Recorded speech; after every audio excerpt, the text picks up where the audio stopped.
Welcome, everyone. Thursday, September 11th, sorry, 2025. Committee of the Whole. We would like to begin this meeting by acknowledging that we are gathered on the traditional, ancestral, and unceded territories of the Inca, Kappa, and Silk people. 2.1 Adoption of minutes. Recommendation that the minutes of the Committee of the Whole meeting held on June the 3rd, 2025 be adopted. Councillor Egan, Councillor Petrosi. Any errors or omissions? All those in favor? Opposed? Carried. General matters? None. Unfinished business? None. New business? 5.1 Urban Matters to be presented by Daniel Sturgeon, Community Planner, and Ann Burrell, Social Planning Consultant. Oh, CAO. I'll just give a little preamble Sure. to why they're coming to present to you. Sure. So the community understands. So as part of our work to identify our best uses of the funds from the Treasury Board post-flood and potentially any revenue we might make from sale of trailers, we looked at what is it that we need to be thinking about for an action plan going forward. So we started this project not quite a year ago to develop an action plan. We're in a place now where we feel like we have pretty good strategic direction for the next 5 to 7 years on our housing work. But nonetheless, there's some really important context information for the state of affordability and the state of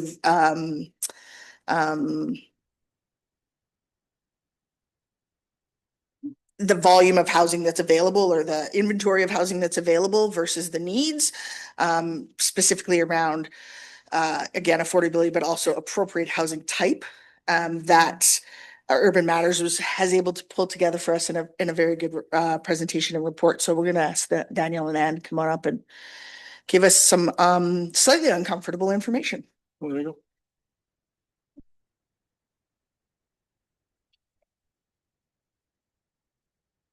go. I'll get you to push the button there and I'll get you guys live. There we go. Over to you. All right. Thank you very much. And thank you for those introductory remarks.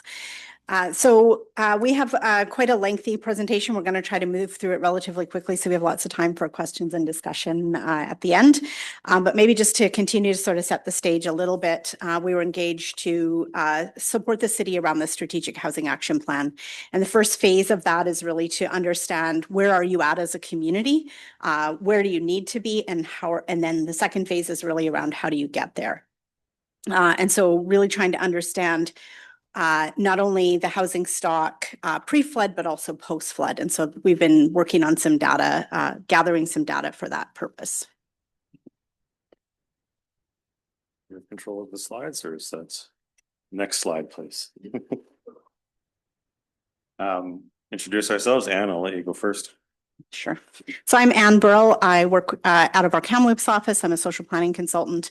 I have a background in the nonprofit sector. I've done work in housing and homelessness. I worked in municipal government for 8 years before I started working as a consultant and worked in sort of housing and social needs. So primarily do social planning type consulting with communities, primarily smaller and mid-sized communities across the province. Good evening. Nice to see you all again. My name is Daniel Sturgeon. I'm a planner with Urban Systems based out of our Kelowna office. I worked for local government for 12 years before moving over to the private sector and now do a lot of work around land use planning, housing policy, and strategic planning. So it's nice to be here and thank you for having us tonight. So we'll jump over to the next slide. I think you were going to lead this off, Ann. So let's go to the next slide. So we wanted to start with a little bit of a sort of current state assessment. So we're going to start sort of zoomed out and we're going to gradually kind of zoom in as we go through the presentation. So here's some information that we do know. There are also some uncertainties that we'll get to. But we've been able to gather a pretty good picture of what the housing stock and the population profile was in May 2021. Census data is up to date to May 2021 or to the 2021 census. Unfortunately, unfortunately, there isn't great population data after that, and we'll get to some of the complications of that. We have some immediate impacts, data around the immediate impacts of the flood in 2021, and some trends around recent development, some things about sort of how your housing continuum has shifted over time and since that time. We've gathered some information about both the market and non-market housing supply. So sort of what are the numbers of housing units that you have? What are the typologies of housing units that you have? And then we've done a pretty detailed analysis of the affordability issues in the community, and we're going to get into that. Next slide. One of the challenges with data, and particularly data for smaller communities, is that it's difficult to get accurate data that is up to date because censuses are completed every 4 years. Housing data, income data, those kinds of things are not updated on a regular basis. They are also not typically available for smaller communities. So things like rental vacancy rates, housing stock numbers, those kinds of things are really challenging to get. But we have been able to get sort of compile as much as we can from the data that's available. Having said that, we just want to acknowledge that there are some uncertainties. And so we have estimates around the impact of the flood and the number of homes impacted, but we don't have exact data on how many homes require rebuilding, repair, those kinds of things. There's some uncertainty around the impact of recovery efforts. We know your recovery efforts are ongoing, and that's going to continue to impact your community. We're still working with the city, but there are some uncertainties around what is your pre-zoned capacity, what are your current policy initiatives around generating new housing supply. And of course, there's no 2024 income data, and there were significant impacts on income data between 21 and 2024, partly because of the pandemic and all of the income support programs that came into play during the pandemic and then were withdrawn following the pandemic. And so people's incomes are very different in many cases since the census was done in 2021. Sure. When you say it's not a lot of data on small communities, Yeah. is Merritt considered a small community? Yeah, so for example, Canadian Mortgage and Housing Corporation collects data on the rental stock in many communities, the vacancy rate, the change in rent rates. That's data that's available to larger communities. They don't produce it for Merritt. And so we had to sort of pull data from other sources. There are problems with the CMHC data as well. It's not perfect data, but it wasn't available for Merritt.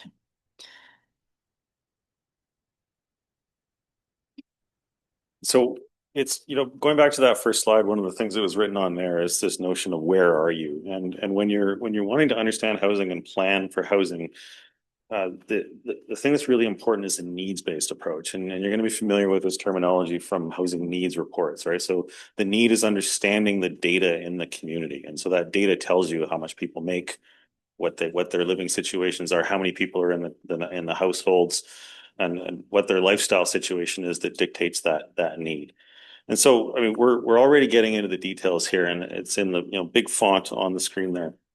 Housing is really complex, and the challenges that Merritt is facing in housing are not dissimilar from most places across the country. And we really wanted to emphasize this to you. You're not alone in this predicament of struggling with housing, trying to understand the data, trying to understand what's out there, and trying to figure out what direction you're going. One of the things that compounds this is that we talk about supply and demand, and you hear that there's a supply problem in housing. You've probably heard that a lot.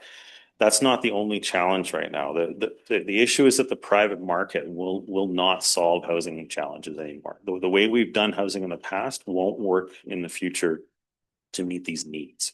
Right. And then we're going to illustrate that through these slides to help you understand what direction you might want to go in the future. And another intention of this slide is to try to explain that this is not just a you problem, right? This is a problem that everyone faces, but also one that a lot of these changes are outside of your control. You can't control the factors that are happening at a national scale, at a provincial scale, at a global scale when it comes to economy. So it's kind of giving yourself that sense of like, it's okay. We can't control all of this. We can do what we can do to move in the direction we want to go. And as Anne just mentioned, your geographic location, it's a bit isolated, gone through a lot of disaster recovery efforts. You've got a lot of governments in the area with different First Nations government. You got local government, you got regional government. That makes it complicated, and it makes it more complicated when you're farther removed.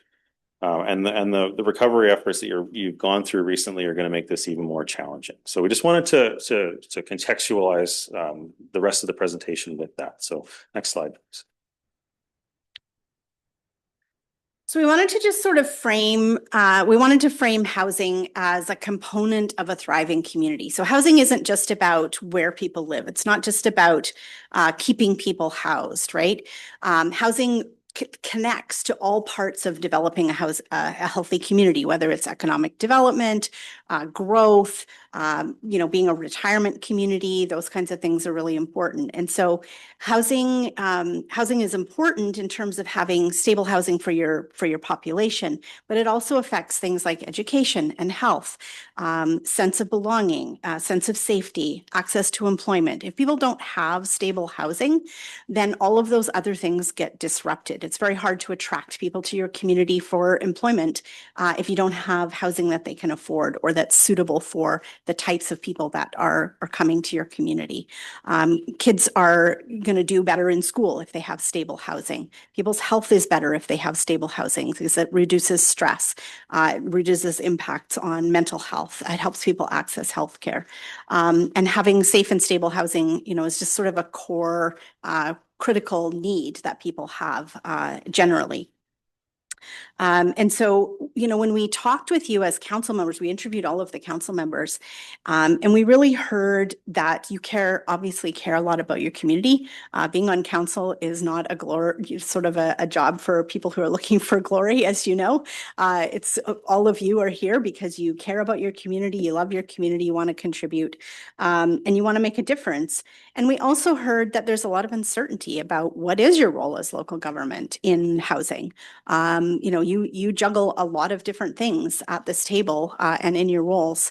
Housing is obviously just one of those. But we heard that it's important to you and you wanted to hear more. And so, that's what we're really here to be able to do for you. So to continue to kind of paint the picture, we're going to just sort of give you a little bit of a picture of kind of what is the housing system. We have two different models that we're going to share with you just sort of briefly. This one that's on the slide here is sort of the typical housing continuum that is used by organizations provincially and nationally to illustrate the different types of housing that is important to have in community. I would argue, I don't love this model because I don't think people necessarily move linearly through this kind of a continuum. And the first sort of stops along the way are actually not housing. They're being unhoused or being temporarily, with a roof over your head, but not really typically housing. But it does acknowledge that there's a variety of different housing types that are needed in every community. Next slide. So this is another model of the housing system that we think actually is a better representation. This credit for this goes to the city of Kelowna. And it really demonstrates that the housing system is a whole system and there are different types of housing that is needed for different types of people at different times and stages in their life. And people don't necessarily flow neatly through a linear sort of system from one type of housing to the next. Different circumstances, different life stages can affect where people are in the housing system and what kinds of services that they need. And sometimes that's out of people's control. Sometimes, an older person requires supportive housing because they're no longer able to live on their own. Somebody can lose their employment or experience a health crisis and have to move into a different type of housing for a variety of reasons. And also, no type of housing is better than any other. All types are needed in the community, and it's important to have a range of different types of housing in the community. Next slide.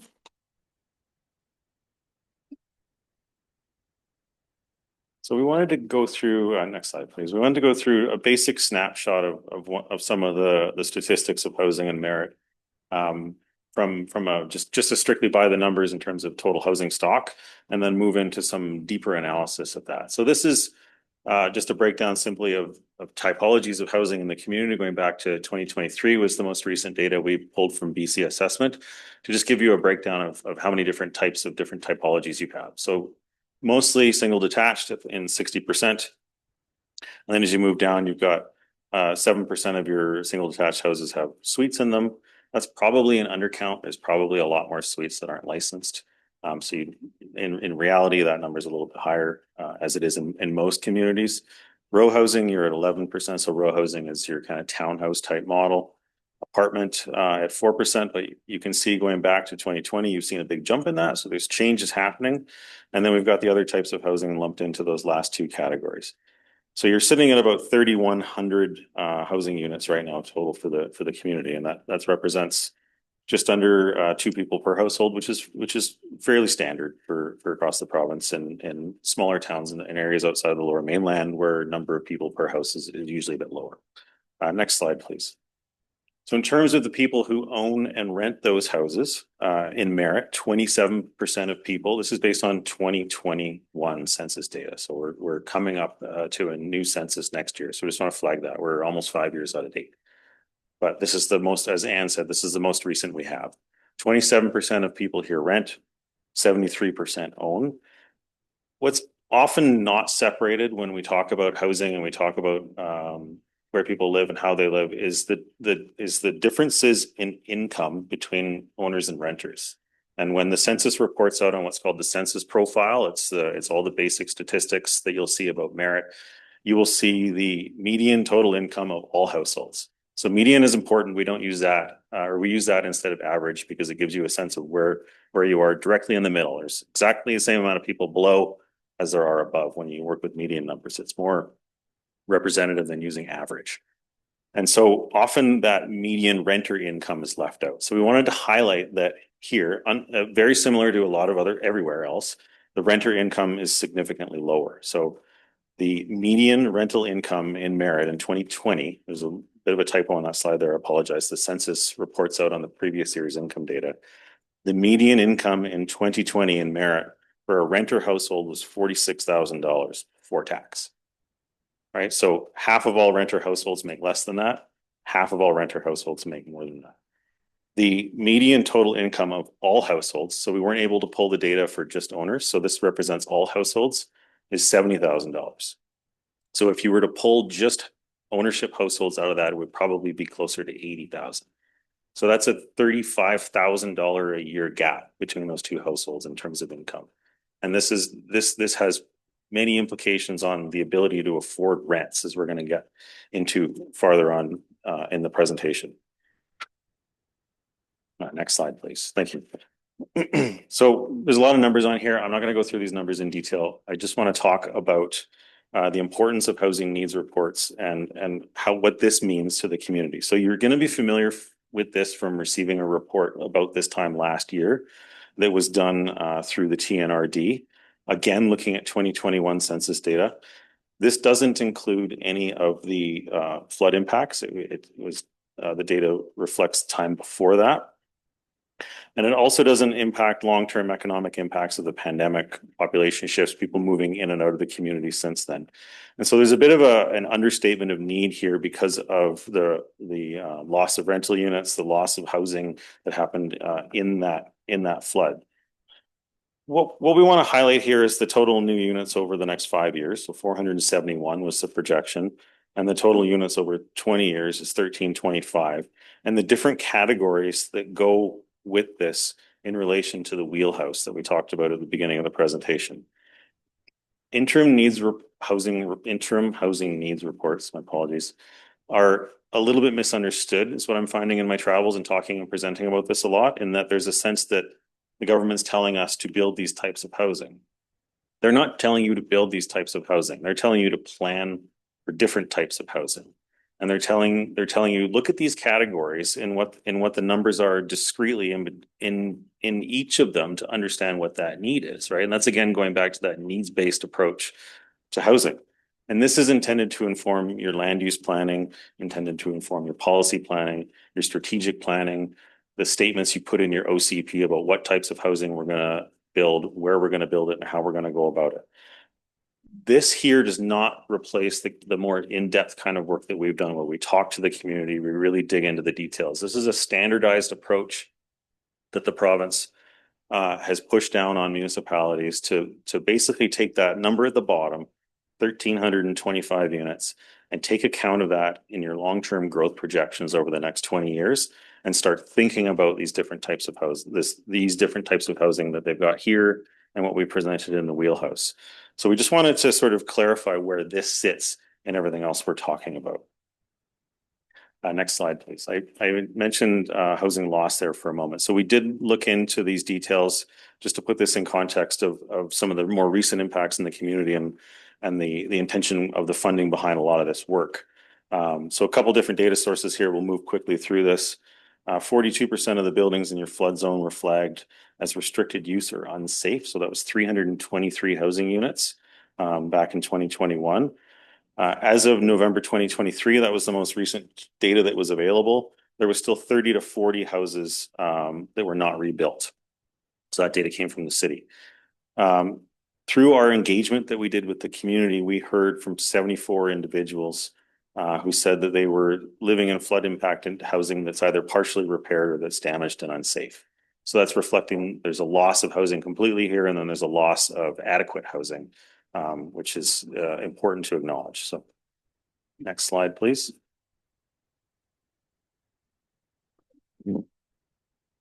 So we wanted to share a little bit about the results of our engagement. So we had a community survey. We had 408 people from Merritt respond to that community survey.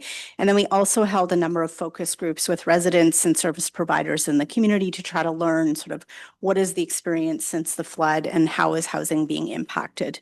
And so, certainly, as you well know, the effects of the flood are still being felt for people, both, sort of tangibly in terms of the infrastructure in the community and the housing that's been lost. But they also shared with us that housing costs are generally higher from their perspective than they were during the pre-flood period, and that there's less housing available in the community. As Daniel mentioned, people talked about continuing to live in unsuitable housing that is still not repaired from the flood, or housing that's not affordable, or their housing is still under repair and they're living somewhere else. And so they're paying rent as well as trying to repair their homes. Certainly, still sort of mental health and psychological impacts, heightened concern over future emergency situations, extreme weather, those kinds of things. And so there's generally, we heard sort of an uncertainty and sense of insecurity around their future. When we sort of looked at who the survey respondents were, 40% of them had a household income under $50,000 a year, and 88% of them indicated that housing affordability was the most important thing when they think about the type of housing that they want and that they need for themselves and their families and their households, that affordability was their number one criteria.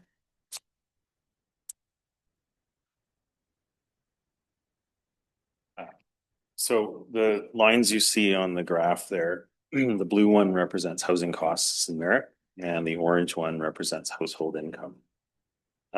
In statistical terms, they call this bifurcation, which is where the two lines start to separate apart from each other. And we know that's bad. We wanted to put this on the screen to show the severity of it. These are things that are out of your control. Right? This is something that's happening out of your control. This is the market that's driving this. This is not dissimilar to anywhere else in the province or the country. The ratio between the cost of housing and income here is about 6 to 1. I think in some of the worst centers in Canada where unaffordability is at its worst, in Toronto, Vancouver, that number is more like 10 to 1. So that blue line just keeps going. I've said the main point on the slide here that I want to say. This is a consistent trend across the country. We just want to draw your attention to it, that it's no different here. It's the same, and that impacts renters in a big way. 35% spending more than 30% of their income on shelter. Anne's going to go into detail on that on the next slide, so we'll jump there right now. Before I pass it over, we wanted to contextualize this a little bit about the sort of situation around rental in BC, and that's that we have rent controls in the sense you can't raise the rent on a tenant more than a set amount every year. You would have heard in the news recently that the province fixed that at 2.6, 2.5. So if you're charging $1,000 a month now, you can charge 1,025. That's the most you're allowed to increase the rent on. If that renter moves out, you're free to adjust the rent to whatever the market says, right? As a landlord. And so now that's where it becomes more and more difficult. So as the rental units switch over, people are now shopping for a new rent. And as a landlord, that's great. As a renter, it's not so great.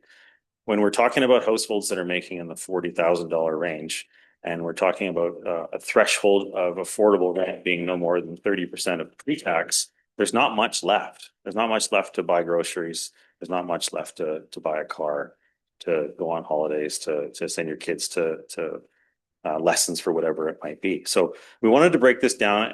I know there's a lot of numbers here, a lot of details, but we wanted to contextualize this for Merritt for you. So I'm going to pass it over to Anne. She's going to walk through that. So I'm going to take you through a few different ways that we tackle this affordability analysis. And this first piece is just sort of a summary of what the average rental costs. If you were to go out and try to rent a rental unit for yourself and your family, your household right now, these are the rates that you would expect to pay. And this information is gathered. As I mentioned, CMHC doesn't collect this data. So we scrape this data from available rental offerings through a variety of platforms where people post units for rent. So that's what it's based on. So you can see the average 2025 average rental cost. So that's if somebody's moving to your community, looking for a new place to rent, or somebody needs to move out of their existing rental for any number of reasons and needs to find a new place to rent. These are the average prices that they could expect to pay.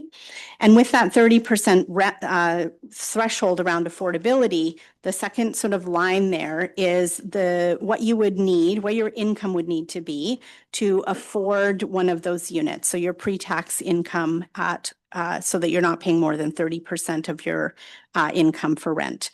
So in order to be able to afford a 1-bedroom unit, you would need an income of about just over $52,000 a year, and so on.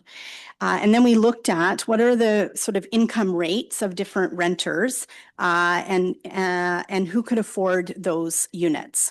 And so we determined that 61% of renters could afford a bedroom in a shared rental. So often now we are finding that in rental units, if there's a couple of bedrooms, one person maybe is renting a 2-bedroom unit and they sublet the second bedroom to a second renter, or two people go in and share.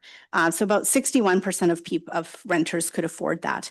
When you start moving up this sort of type of rentals, depending on your household type and the type of rent that you need, when you get to a 3-bedroom unit, only 3% of the renters in Merritt could actually afford a 3-bedroom unit.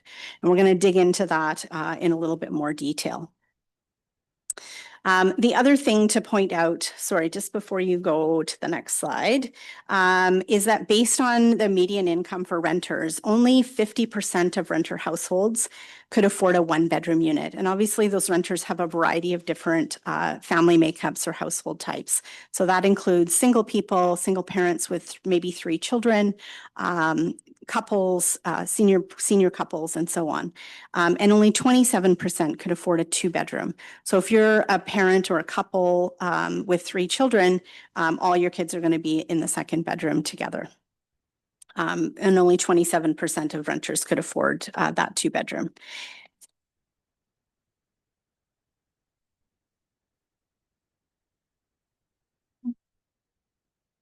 So then we looked at kind of pulling apart the renter households into income categories. So we divide them into what's called quartiles. So that means 1/4 of those renters are in the lowest quartile, you see at the top, 1/4 in the second to bottom, and so on. And then we looked at the average costs of the different types of rentals and what the percentage of income would be required to pay rent and whether would would be required to pay rent, the average rents. And so for the highest income renter households, I'll start at the bottom and kind of move up. For highest income renter households, those are people with over 70,000, and there's a quarter of your renters would fit into that category. They could afford a shared bedroom or a one-bedroom apartment. Once you get into a two-bedroom unit, it's marginally affordable. 32% of your income would be going to rent. And you couldn't afford a three-bedroom unit. 56% of your income would be going to rent for a three-bedroom unit. And when you go up to the top and look at the lower quartiles in terms of lower levels of income, so people under 25,000 and between 25,000 and 50,000, you can see by the color coding, green is affordable, yellow is marginally affordable. It's right at that sort of 30 to 40% of your income. And the red boxes are completely unaffordable and unattainable. So none of your lowest income renter households currently could afford any of the rental units if they were looking to get into a new rental unit. And then your second quartile, the 25 to 50,000, 45% of your income in a bedroom in a shared accommodation you'd be spending almost 50% of your income on that. So maybe the other thing to point out is that when you think about what people are making, somebody who's making minimum wage, working 40 hours a week, their income would be just over $37,000 a year. So they're going to fall in the bottom to middle end of that lower income rental households. So these are folks who are working as servers, they're working as grocery store clerks, they're working in a variety of service industries, the retail industry. Those are primarily minimum wage jobs. And if you think about your community and think about how many of those folks you have in your community and who are likely renters, and you look at sort of the matrix here, imagine you can probably put a picture together of the number of people or who in your community is likely to be really struggling with rent, or if they were to lose their housing and have to find new housing. Not everybody, some people have been renting for a long time and have lower rents, but this is for anybody who, who's either moving into the community or needs to move into new housing. It also is young people who are moving out of their parents' homes and trying to get established. If they're working a minimum wage job, even if they're working full-time, and many of these jobs aren't full-time, right? And so that's, I think, a consideration as well. So just to kind of just really summarize, less than half of renters in Merritt could afford rent at market rates right now. Certainly some of them, as I said, who've been renting for a while, are long-term renters. Their rents are likely a bit lower. The most impacted household types would be lone parent households, any family with more than two children whose needs more than a two-bedroom unit, and single individuals particularly those who have lower incomes. So seniors on fixed incomes, young people moving out of their parents' home, and so on. And really, any household that earns less than $50,000 is spending more than 45% and likely closer to 50% of their income on rent.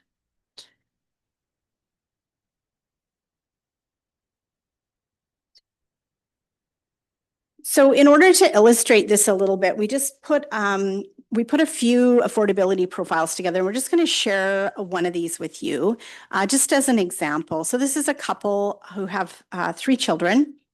Dad is Steve. He works as a cashier at Save On Foods, and his wife, Nicole, works as a care aide. So they both work close to minimum wage jobs, and they work shift work. And so they have 3 children, Sarah, who's 11, Jack is 9, and Elizabeth is 6. So the kids are all in school. They don't require full-time childcare. They rent a modest 3-bedroom home that has utilities included, and their monthly income is about just over $7,800, $7,800. But it does vary a little bit because it depends on how many shifts they get at work. And so Nicole tends to get lots of shifts. There's often a shortage of care aides, and so she works pretty much full time. Steve's job is less reliable, and sometimes he gets 30 hours a week, and sometimes he gets 40 hours a week. But for the purposes of the profile, we figured it at this sort of generally their average income would be about $7,800. So let's take a look at what their expenses are. So their main expenses, obviously paying rent, buying food for their kids, transportation, so the cost of having one car with a car payment, insurance, gas, repairs for their car. In the summer, their kids aren't in school, so they have to put them into some kind of childcare. And so summer camp at the city of Merritt is just over $1,500. And it's important to have a phone plan. When you have kids, you need to be able to be reached if something happens with your kids. So they have a phone plan that they share. That takes up more than 100% of their income, and there really isn't anything left for medication, dental care, clothes for the kids or new shoes, school supplies, activities, putting your kids in sports. They don't have internet, they don't have TV, because they simply can't afford it. So this is just sort of an illustration of the families, the cost of living for families. I'm sure you all are aware that, the cost of living is growing, the cost of food is growing, the cost of rent is growing. And so for renters, it's significantly challenging to support a family when those costs are going up, including rent. So with that profile, at $7,800 a month, I think it's important to remember that that's about a $96,000, $95,000 a year household income, which is well above the median, right?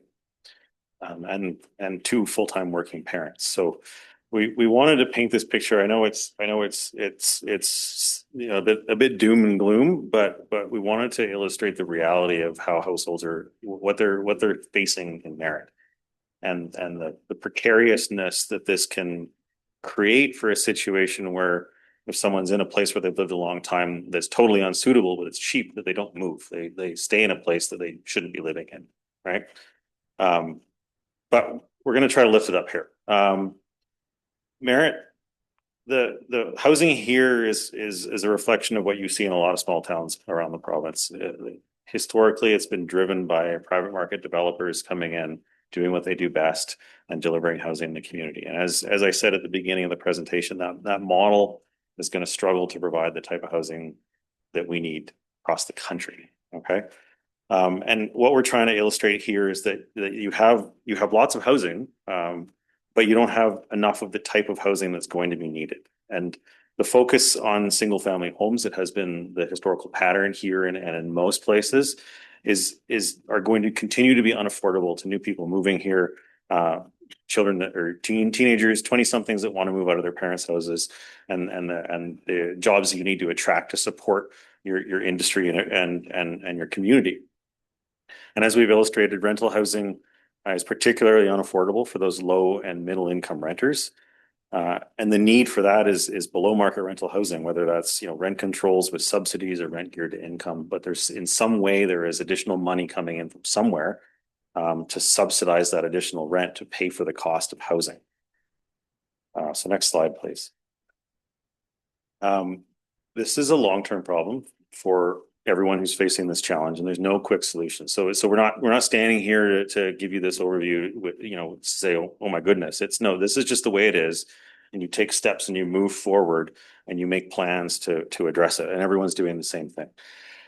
The city does have an important role to play in this, and there's lots of different roles that the city can play, and this is where we're going to start to talk about that for a little bit, and then end on a note of optimism here. Action planning processes help a lot with this. That bullet there about developer-driven housing, again, I've emphasized this already, but I'll emphasize it again. It's just simply not going to provide the type of housing that's necessary. There's more of a proactive and strategic approach to housing that's necessary. The city will need to be strategic to achieve your housing goals and house people in the way that they need to be housed. You have resources to leverage. You have housing funds, you have land, you have willing partners in the community, you have people that are eager to help. You as a council are eager to help. What we observed in the engagement sessions and through talking to all of you is that there's a lot of resiliency and tenacity in this town that really, really stood out to us. And so we wanted to flag that. So moving in a direction towards solutions. This is an image that is just giving a really high level overview of the different roles of different agencies, governments, and authorities that operate currently in the housing system. So this is an illustration of generally how things work right now. And all of these are coming together to deliver housing, whether it be market housing or non-market housing. And the titles below all of these, again, are reflective of what organizations typically do right now. So there's lots of opportunity to change this in terms of what you do. There's lots of opportunities for other levels of government to change what they do. And we're starting to see conversations about that.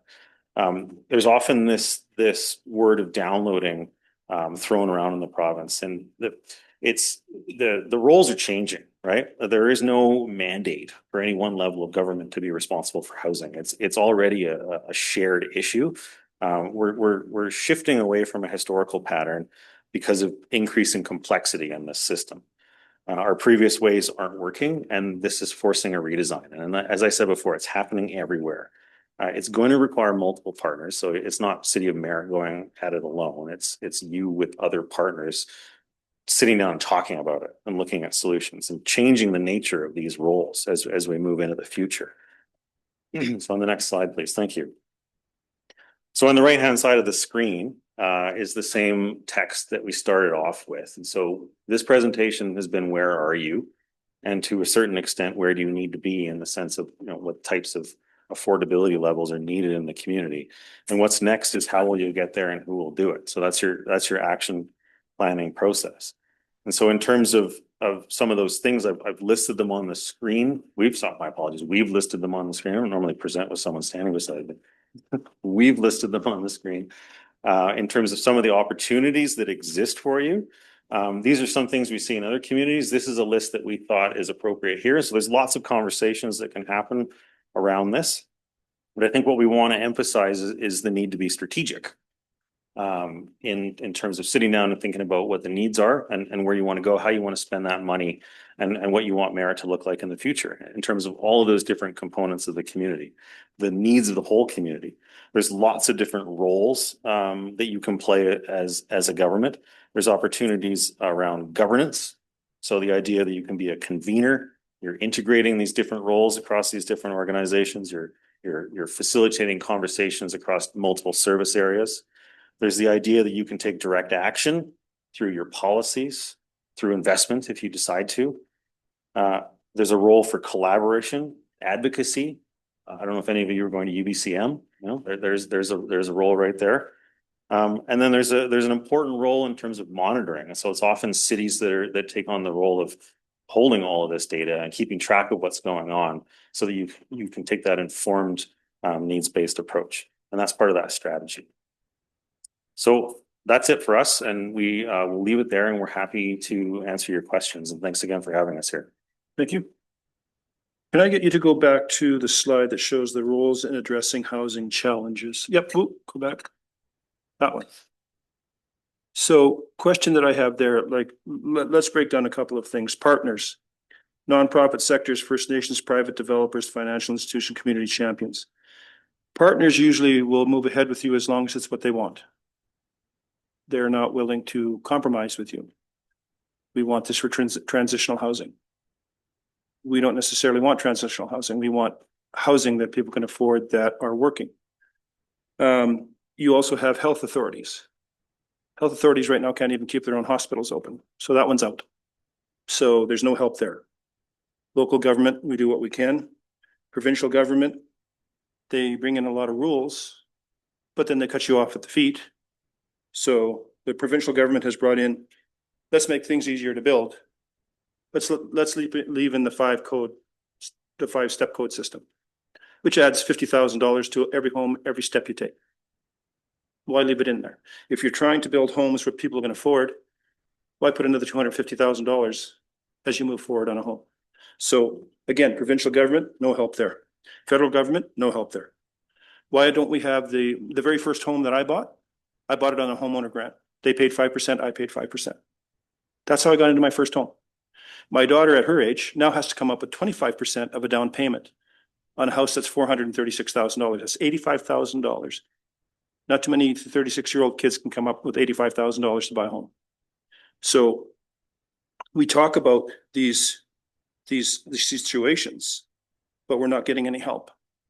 So homeowner, I mean, one of the main to get people in the home would be go back to the 1980s or 70s and do a 5% homeowner, and you'd be surprised how many people would get into housing. Now, when we had the flood, my next door neighbor, who I'd been neighbors with for 27 years, was in a 3-bedroom home. They paid $1,150. They got flooded out. It took 3 months to get the house back into order. He raised the price to $2,350. They no longer could afford it, and a different family moved in. And that happened all up and down our street, all in the, it's a dollar rate.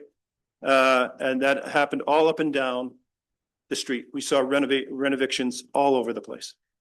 And then we saw people that thought they had insurance and then were denied. Then they were denied DFA. That's why they're living in homes that are partially built, and they're fixing them as they can and trying to keep their heads above water.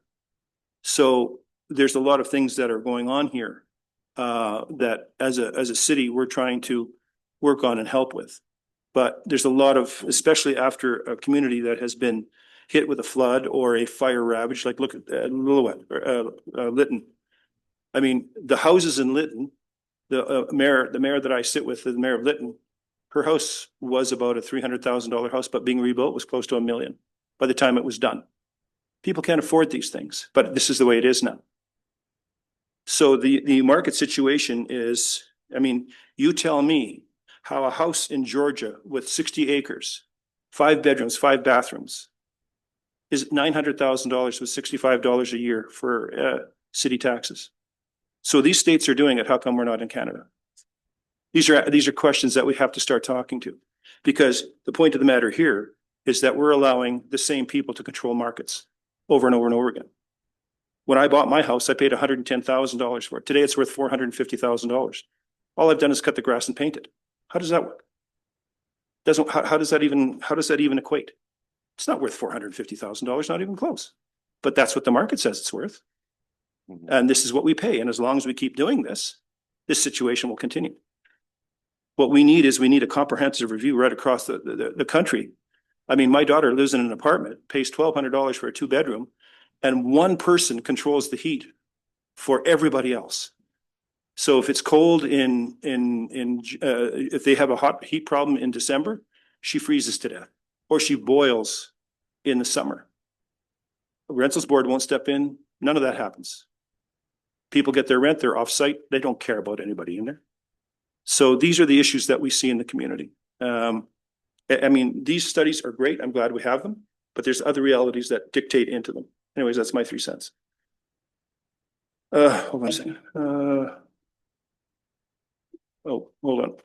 Hello. Yeah. I'm pushing my button. Give me a minute. He's pushing us. Go ahead, Councillor Egan. Okay, I'm not sure where we were, but of those interviewed, what was their opinion or their definition of affordability? Because everybody keeps talking about affordable housing, but if you let the developers say they're doing affordable housing, they're not affordable. But I'd like to know from the people that need the places, what's the average definition of affordability? I don't know that we asked specifically what people's definition is. We use, basically the standard affordability definition on every spectrum that we look at is 30% of your income on shelter. So that's the definition that we use. That's the standard definition across the country. That's standard across the country, but the reality is it's 56%. No, so it's not, that's not affordable. That's what we're paying. But that's not making it affordable. But that's not 30%. That's what I think that's what they're Yeah, saying. How do right? we get to 30% then? How can we get to 30% as a city council? Like the development that we're talking about up on the flats, is that going to be 30%? Should be close. Yes, and that's where they would be buying their own, have their own land. That's So the goal. that's also in camera. in camera, Councillor Egan. That's in camera information at this point. I'm sorry. No problem. She's very excited about it. Okay. Counselor Charney. I kind of disagree when you make the statement that the mandates between municipal and provincial are changing and that the housing is falling on the municipal. I just looked up the rules and for municipal and according to this that we got when we were elected, housing is not a responsibility of a municipal government. Meeting the trying to do the municipal targets mandated to us by the province, by OCPs, et cetera, and zoning bylaws, that is our responsibility. But as far as housing goes, that is not a municipal mandate. That's just my rant for the day. And on page 16, when was this information for this map taken?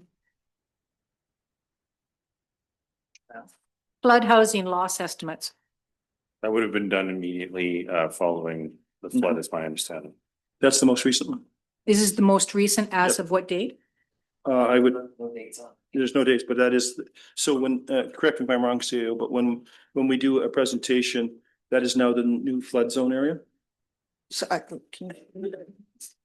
Okay, because what my point is, on Main Street, every house is either restricted or I can't read, impacted.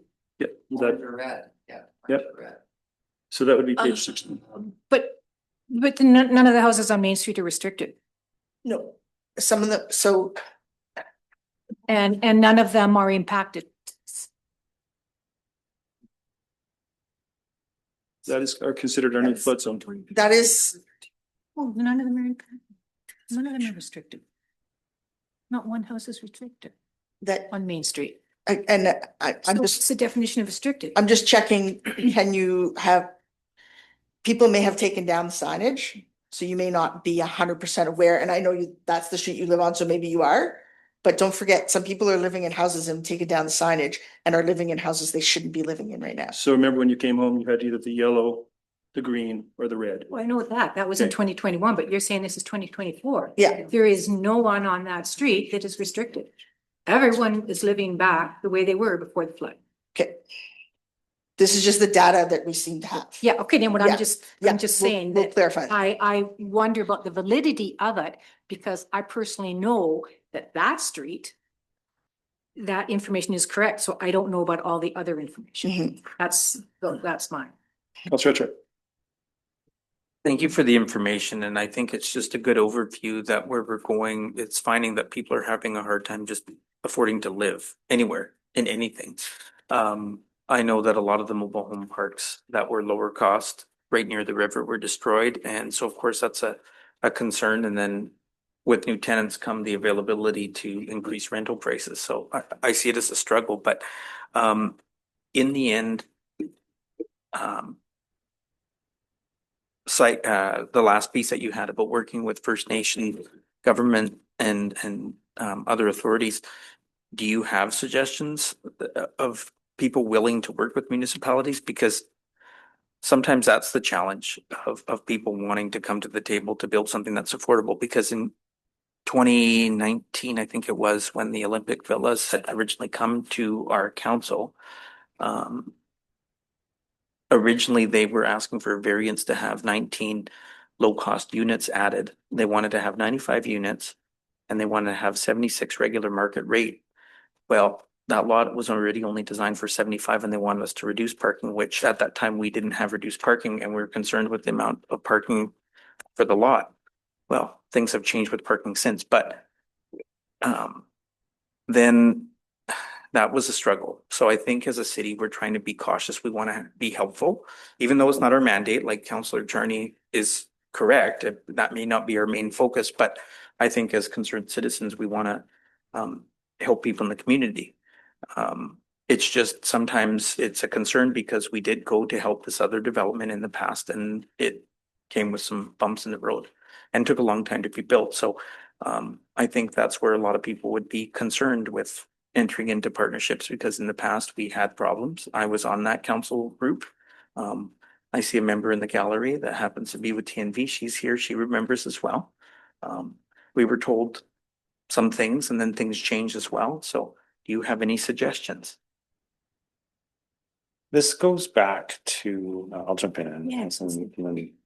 this goes back to what Mayor Getz said at the beginning, and you know, why we showed that image of all the different roles, in a way to just put it out there, the notion that you're going to need partners. And I appreciate what's being said about the partners that you have partnered with. It hasn't gone as well as you would have hoped, right?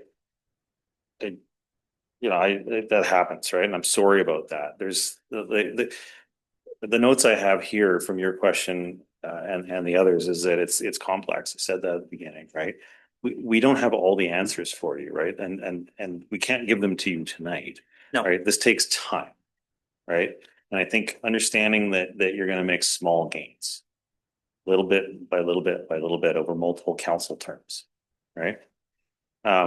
You're going to want to find partners that are willing, that have common ground with you, that are solutions focused, and then you're going to need agreements with them, right? And if it didn't work out with the other one, I mean, one thing I would say as a recommendation is that don't let that stop you from trying again, right? You're going to take what you learned from that and move forward bit by bit by bit. And that's what a lot of other municipalities are doing, right? It's a complex problem. It's going to take a lot of time. It's going to take a lot of people together. And there are willing partners out there. There are collaborators. Yep. And multifamily housing seems to be the most cost-effective type of housing. So all sorts of mechanisms in place, legal agreements, all sorts of things that can be put in place to protect you, right? So those are the details that we can't really get into tonight, but they're out there. Do you want to add anything in? thank you for that. Councilor Petrosi? Thanks, Ann and Daniel. I just wanted to just make a comment on the affordability analysis between the 2-bedroom unit and 3+ bedroom unit. $1,400 difference, which is huge. I can see these 3+ bedroom units sitting empty because people just can't afford them. Like, do you kind of know how many in town are? I think Holly was doing a regular weekly like rental check-in. Holly, give you a sense of like what our vacancy rates are, like magnitude of order, like do we have a lot of vacancy rates or relatively one to?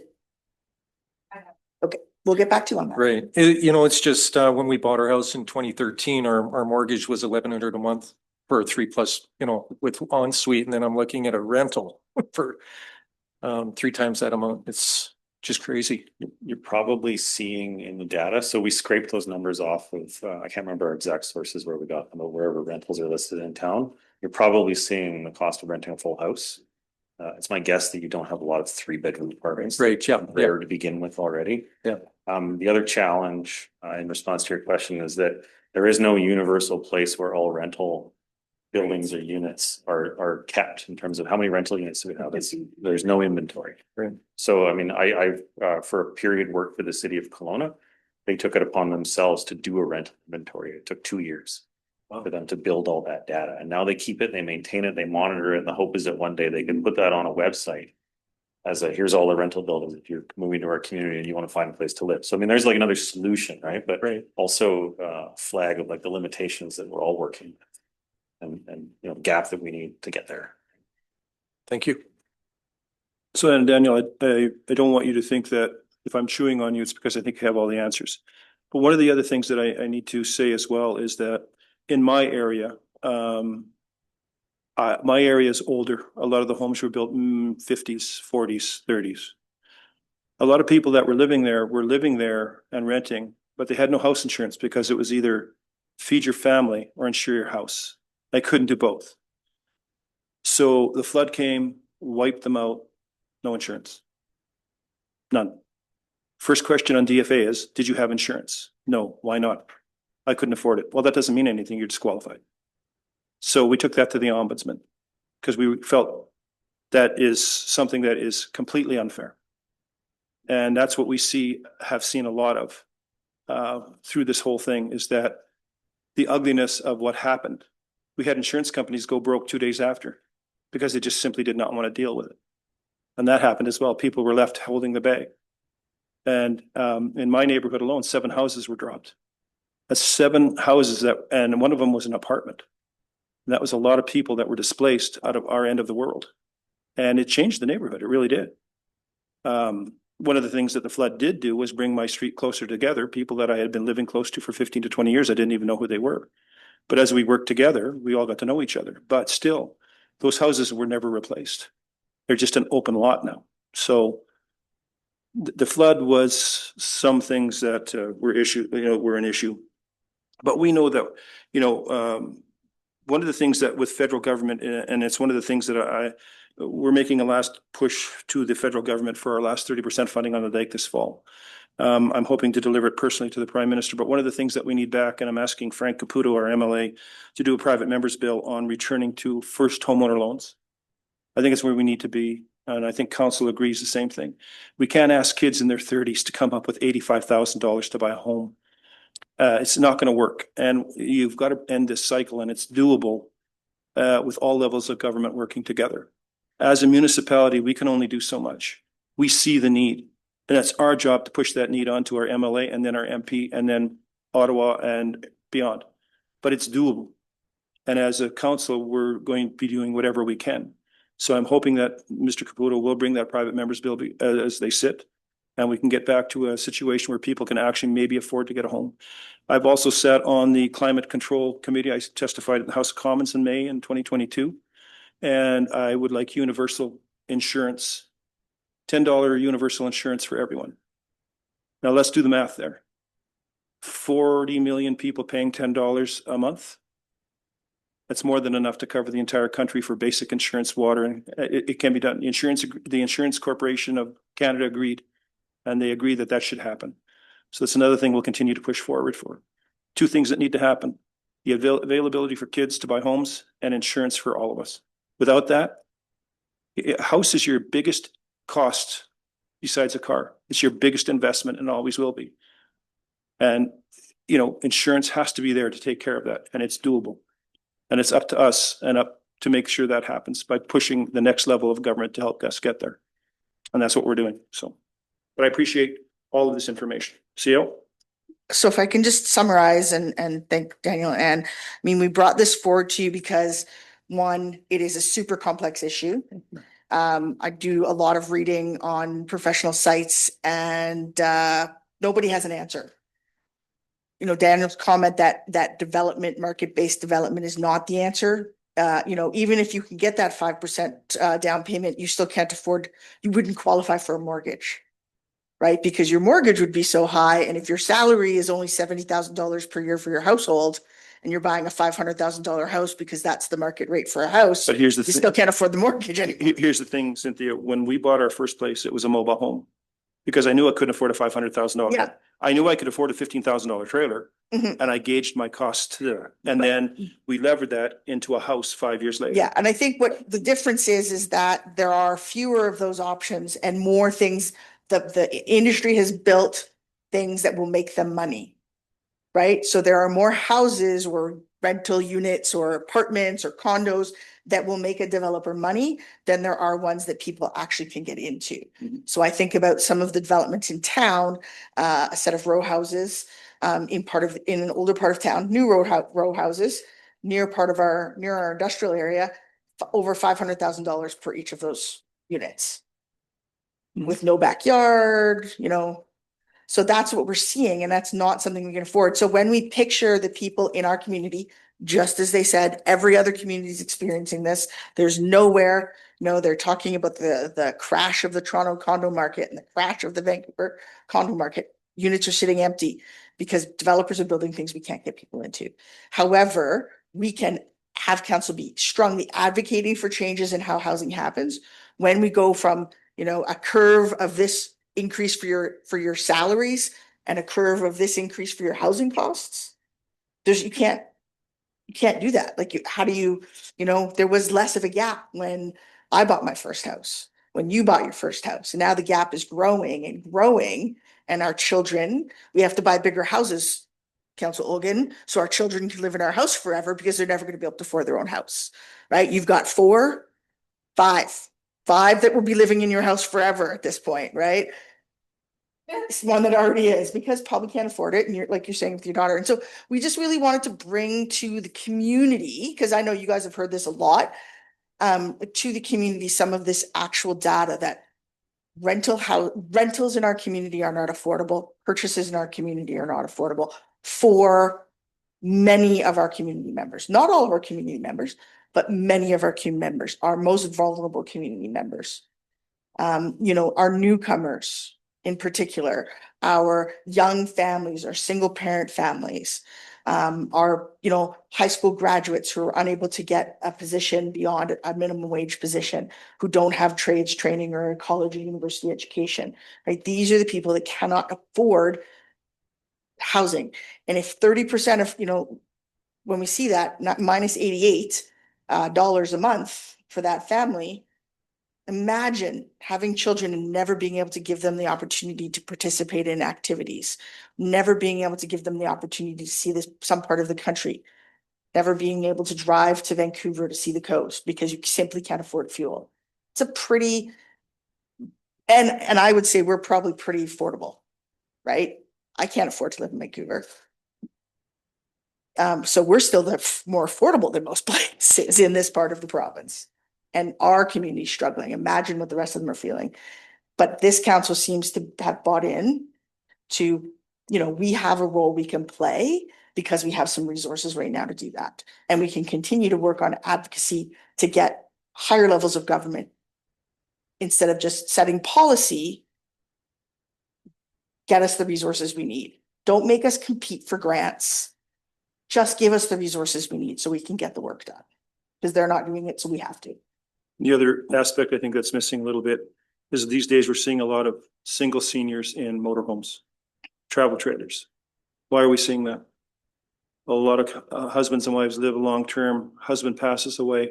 Wife never paid a bill, never paid a mortgage, was never included in what the finances. All of a sudden he passes away. She still owes a mortgage. Next thing you know, she's got to sell the house because she can't afford it, or he can't afford it anymore. And they move into a trailer or a mobile, a camper, an RV. That's why you're seeing so many of them if you go down to Vancouver, past Castle Fun Park, the turn off to Richmond, there's a classic example right there.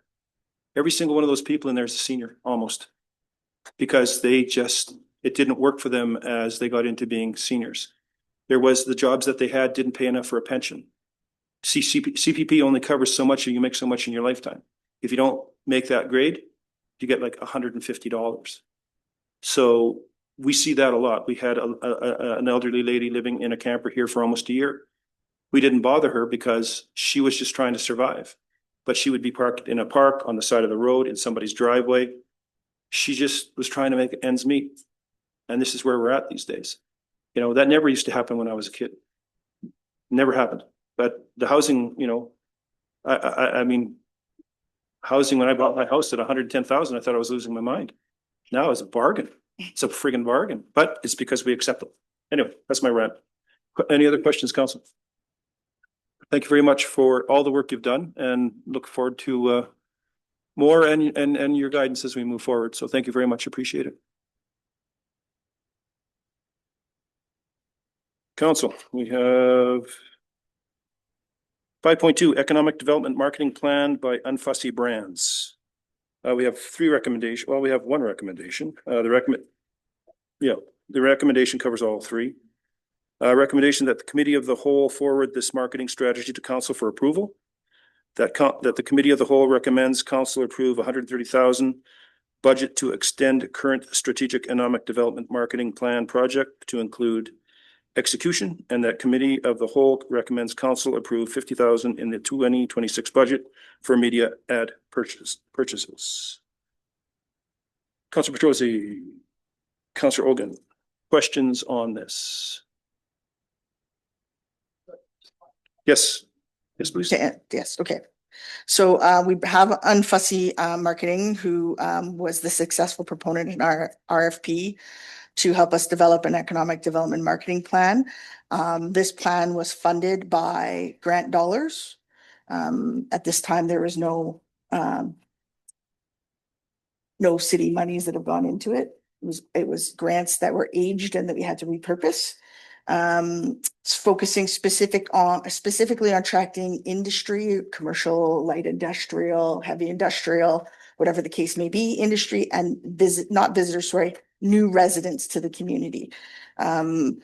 So they have provided you with some pretty fulsome documents and have a presentation for you. And we'll be able to answer questions. So we have, who's on? Who's on? We'll let them introduce themselves. Thank you. Hi there. My name is Cynthia, and I am creative strategist and partner with Unfussy. So we have Corey, who's beside me here. He is the brand strategist. And we have Chris Fields, who's our senior economic development strategist. So for the purpose of today, we put together a presentation to chat about some of the research work done to date. We'll also get into what we're currently working on and next steps regarding execution. So Chris, if you want to share your screen, we can get right into the presentation. I'm looking.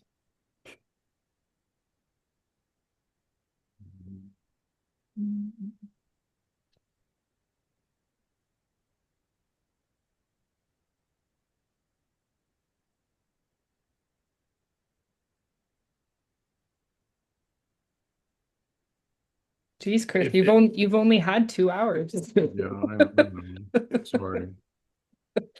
If not, we can share our screen, Chris.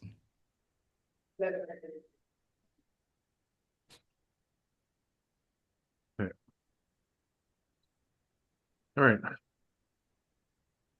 Can everybody see that? Yes. Awesome. 2025, still mastering technology.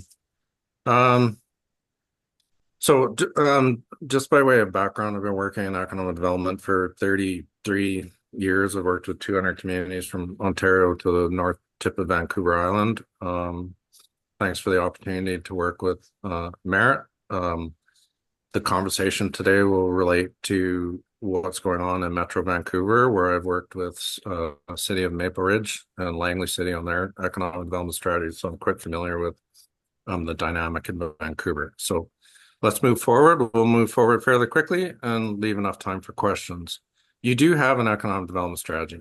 The word for me that's required is specificity. So you have targeting, you have generalities, but imagine the world as a funnel. And in the generality, you need to get to specificity to be able to connect with the people that you want to connect with your sense of vision, with your value proposition, to have investment attraction happen, to have resident relocation happen, and to have tourism happen. And so that starts at kind of strategy, which says who are we and why do we matter compared to other people? And it gets itself down to what are the right time, right place, right frequency, right messaging to connect with those we need to connect with to make those things happen. Your initial objectives, pretty clear: a comprehensive marketing strategy, create some tools, do some engagement focused on finding the strategic rudder. When we do this kind of work, nothing's boilerplate to me when I'm looking at what's a community. So in my world, Forrest Gump's life is like a box of chocolates. You never know what you're going to get. And so what you're seeing in front of you is us interacting with your community with some subject matter expertise about what's going on in the broader BC world around Merritt. And then how does Merritt fit into that? And so if I put it on a page, distilling from other material that you have, it's this. So you can imagine in the world of investment, you have all kinds of choices that you can make. When you don't have endless resources, the whole point of all of this is that you're trying to provide kind of things, not everything. You can't do everything.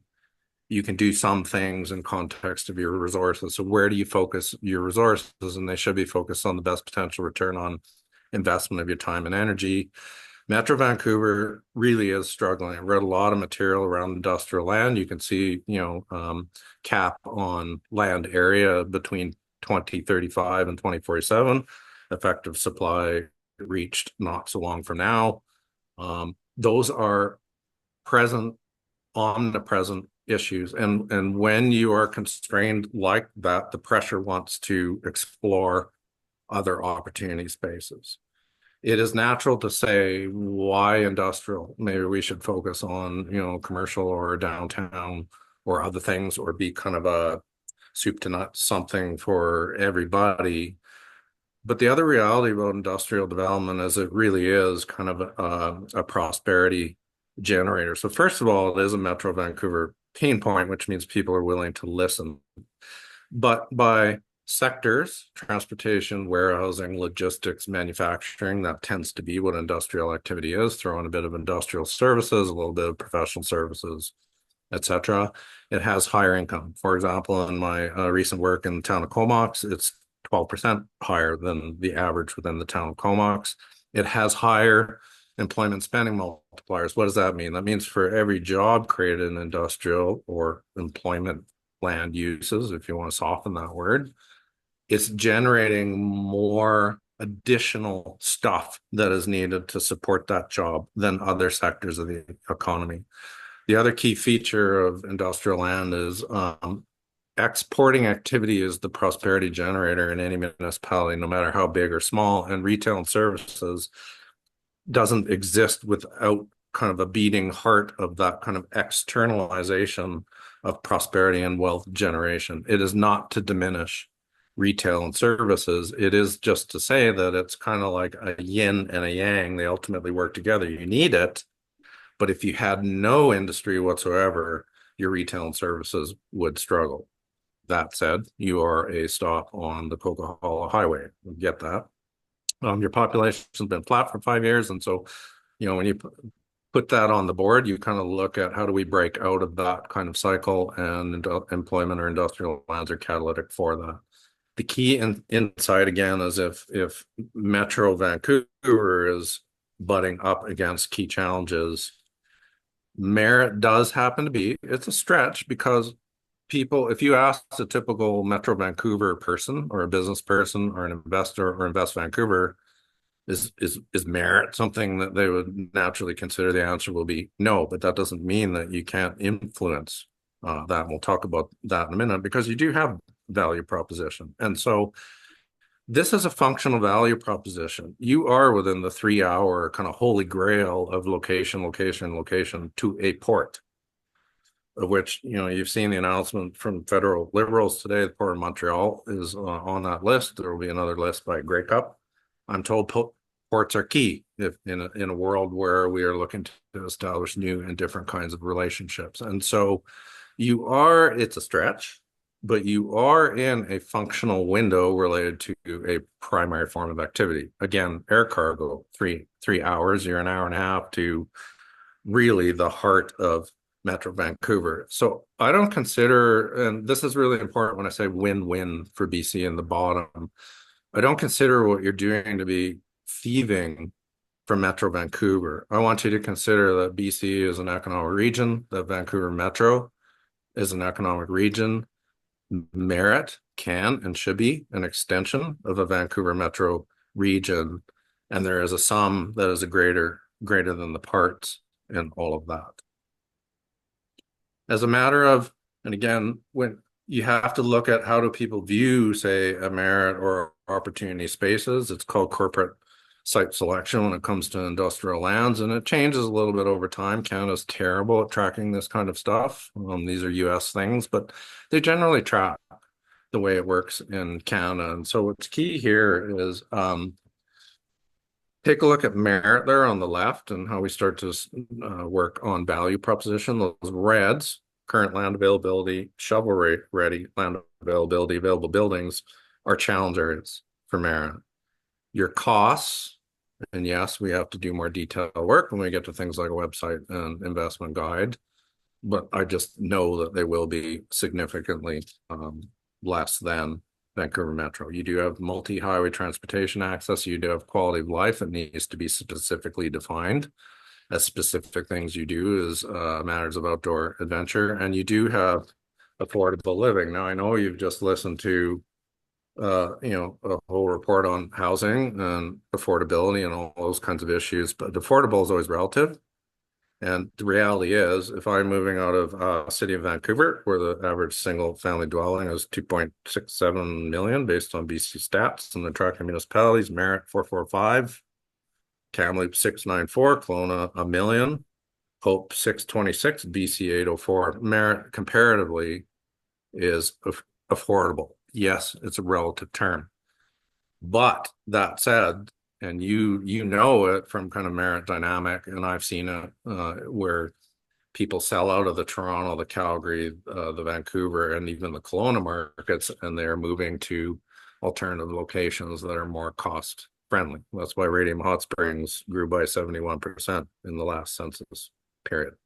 The other thing to know about site selection is it does change over time, but it's also different based on different kinds of industry. So when you get to levels of specificity in the back end of the plan, where we talk about things like sector targeting, agriculture speaks a different language than advanced manufacturing, which speaks a different language than logistics. So if I'm in agriculture, water quality, workforce, both skilled and unskilled, and having production inputs in proximity to me are really important. If I am a data center, power and water are the two biggest site selection factors. So there are levels of variation that are within here.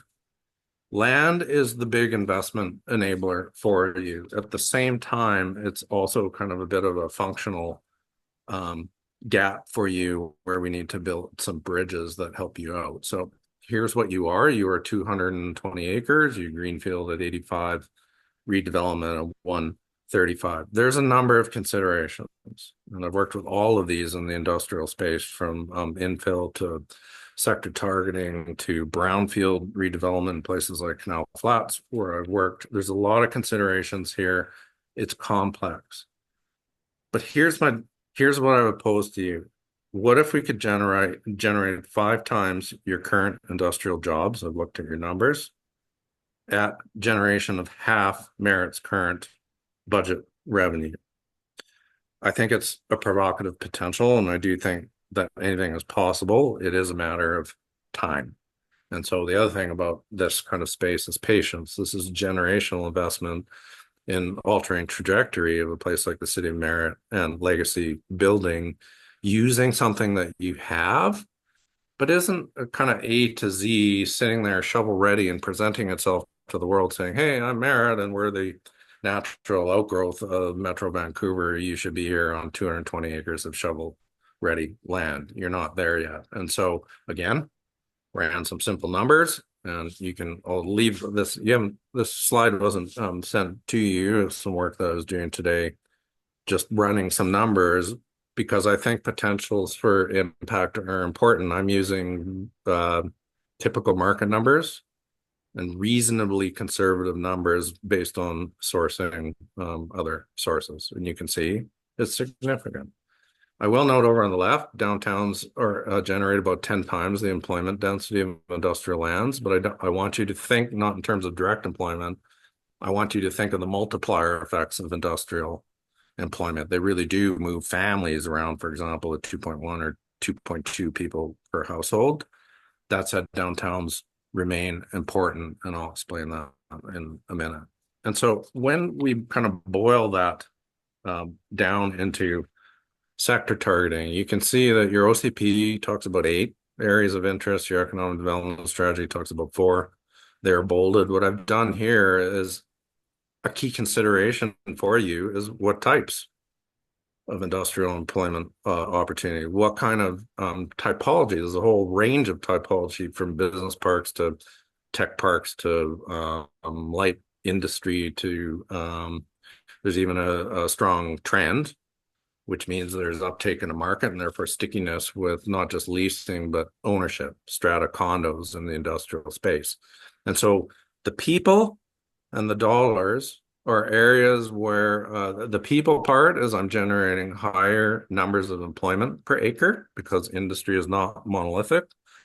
The dollars are I'm generating more tax revenue per acre because the form of development itself is more intense or has more investment attached to it. And so we kind of look at all of that along with value proposition, what is in the Vancouver marketplace, what is the kind of demand space, and we kind of work this out. It is not a science. It is a bit of an art form, and it should change over time. We can't predict tomorrow. We go with the flow of what we know today. I will emphasize down there, Metro Vancouver key industry sectors. That also becomes important in conversation. If you want to step into Metro Vancouver-ish, that is important to them, and therefore it should be important to you. And the symbiosis can create a sum greater than the parts. So target sectors, very simply said here. So again, when you boil this down, imagine I'm looking at a website that says see Merritt, invest in Merritt. I'm a distracted person these days. There's 8,000 marketing messages in the world on a daily basis these days. And even investment wants to boil it down to just the basics of hit me with your best shot, like Dragon's Den. And so I'm just showing you how it starts to get represented when you start to build a website, or you start to build sector profiles, or you start to build opportunities. It is not everything. It's things that you feel informed by data that are a match with market demand. Downtown connects dots. And so again, we're not saying a lot in the marketing work here about downtown, but I don't want you to avoid the conversation around downtown. I've worked with lots of downtowns. I've worked with Hope and Comox in the last 2 years on downtown enhancement action plans. They generate the highest assessment per acre of anything in your community. They are hearts of community. They are absolutely core to placemaking, which is key to the attractiveness to about 20% of those of us these days who are in the labor force that are independent. We can live where we want based on lifestyle. Downtowns remain very important to me. It's like a connect the dots or a bridge or the center point of things. So downtown remains important. There are these two types of investors. So there's the corporate investment in the world. I'm going to move the logistics out of Vancouver. And I mean, by the way, you do have a forestry or a manufacturing company that has moved out of Vancouver Metro. It's not like this is a completely foreign concept. There is a precedent. That's corporate investment. Then you have these independents, and in Merritt, it's 11% or so self-employed, work from home. There's a bit of crossover, let's say 15% for sake of argument. And so attracting what I'm calling the independents is not about just putting your messaging out there willy-nilly saying, come buy a house and live here. It's very specific on creative industries, tech, digital nomads, hybrid remote workers, transportation logistics, entrepreneurs. Consider it, if you do this well, kind of like a feedstock for the industrial and other employment pieces that happen in your community. But there are also independent wealth generators. All of these sectors of economy do quite well as a matter of income generation and multiplier effect. And so you will see in the marketing strategy, in the world of a seesaw, there is a bit to say about resident attraction. City of Cranbrook is a good example of, City of Salmon Arm is another very good example where in economic development investment speak, you're being quite specific, but there's also a space called for newcomers. So I can download a newcomer's guide. They're different languages. They're like Swahili and French, but they're both significant dynamics for municipalities these days. And so when we get to the marketing side, so that's strategic positioning. Marketing strategy wraps up all of that conversation into a direction, value proposition, sector targeting, value proposition by different sector because they're a little bit different. So you can read that in the details in the back of the strategy. And then tactics are how we choose to accomplish the strategic stuff. The key here is that you can't just do marketing in the absence of having a sense of vision, purpose, market positioning, data, quantitative value position, etc. It's the outside of the onion. It helps you sell the product, but you should always be mindful that the product sells itself.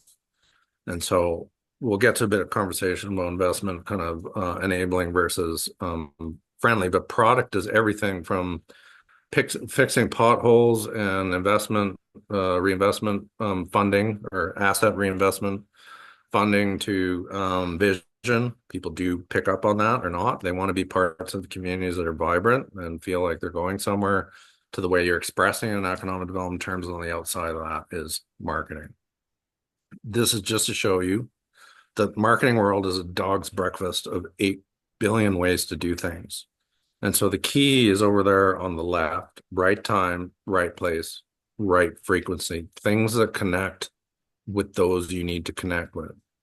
If it's industrial land, you need to be talking to site selectors and realtors and industry associations. They give you market intelligence. They enable you to keep tweaking and talking about how do we produce more shovel-ready stuff that is positioned for market demand. So, and that's quite distinct from what I would call general awareness building. If you are Vancouver-ish, if you want to attach yourself with the notion of a greater Vancouver metro region, that is not how you're currently perceived. So there's awareness pieces. Advertising is a good example. Social media strategy is another good example of awareness building. And then, like a seesaw, there's the direct relationship building with those that you need to make things happen. And so I'm flicking through these super quickly, but there is kind of a strategic framework. And it's, as I've been saying, a strategic industrial alternative, the right industrial sectors that kind of match with demand in Metro Vancouver, your logistical advantages. We still need to show cost advantages. That work is endless and ongoing, but it can be done. Quantitative is always better. Other key supporting statistics that show quantitative value proposition, why you're better or different than other places. There's value proposition in here. And so transportation, land and operating costs, lifestyle appeal, these are all things that start to get translated into the marketing space. Continue. I'm just flicking. And so then we have a layer of sector specific details. Again, construction speaks a different language than, say, advanced manufacturing. And so articulating that helps us translate it into, if I see an Invest Merritt website, then I click on something that says advanced manufacturing, I want to know specific to advanced manufacturing why Merritt is a place to be, speaking that language. If I download a sector profile, I want it to be specific to that industry sector, because again, I'm speaking that specific language. And then just very much simplified the tactical framework into two key components. Attract is like a speaker out in the audience, trying to shape perception of Merritt. And by the way, if you don't do it, people will form their own brand, and then you're not in control of your destiny. You should always be talking in a marketplace. The key is focus, specificity, consistent messaging, and then proactively reach investment decision makers. And so there's a kind of tactical grouping that is working on the relationship part of that. And I can't underscore that enough. I've been working, I came back to that in COVID, particularly in Canal Flats with investors, and the relationships are absolutely critical. I've just lined up something in Canal Flats out of self-interest, a meeting on a weekend in a coffee shop. That's how this stuff happens. It is long tail, trust, and relationships supported by information. The only thing I'm going to add one little piece, and that is land is a space that is a functional kind of bridge that you need to build. How do we get land to be more shovel ready? You don't own it. So there's a set of areas of interest, fast tracking total land development, 100% commitment to marketing greenfield industrial lands, detailing servicing specifics for each of the 4 areas of industrial development, working on your quantitative value proposition, a concierge investment service. Bigger picture, you have one more key functional bridge, and it's the easiest one in some senses, and it's you as the city of Merritt. So are you, or how much do you resource an economic development program? Like, investors need to see a face or a key contact, or dollars so that I'm seeing your advertising? And then how investment friendly are you? So everybody talks about readiness. So, it's an organization. It's that you've assessed yourself and you kind of have a feeling for where you're going. It's developing entrepreneurship. It's engaging with people. It's collaborating with key constituencies like First Nations. It's marketing. It's infrastructure development. Friendly is a different ball of wax. And again, here's where think of marketing strategy, but also it's moving into the realm of economic development strategy in terms of functionally positioning yourself with a better value proposition, stronger. Concierge services like clear lead management and points of contact. Hybrid planning code, which is more investment friendly. I work on that all around BC through OCPs and zoning bylaws.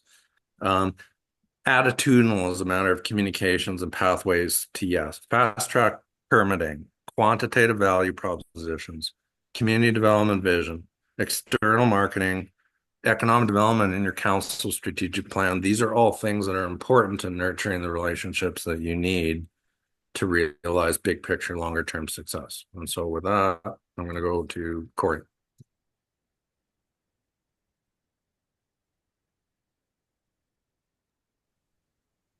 Thanks, Chris.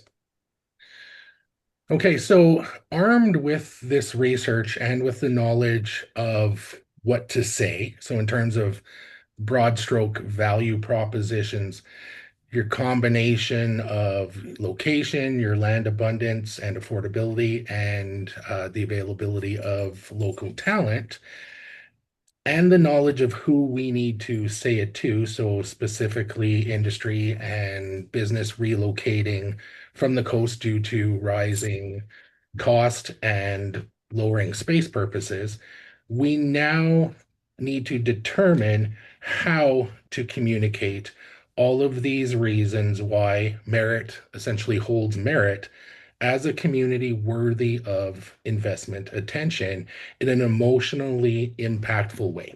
So there's a time and a place, such as on an investment website, in an investment guide, where we lean on a lot more information, a lot more specifics that people need to make the decision to relocate. But when we're talking in terms of building out a brand, and even in this case, how we're building an economic development brand and not a community brand, we still need to work to make emotional impact and connect with key audiences in a way that's going to resonate with them in order to gain their initial attention and interest and drive them to learn more and to take greater action. So again, as you likely heard me say many, many times when Cynthia and I were out there running our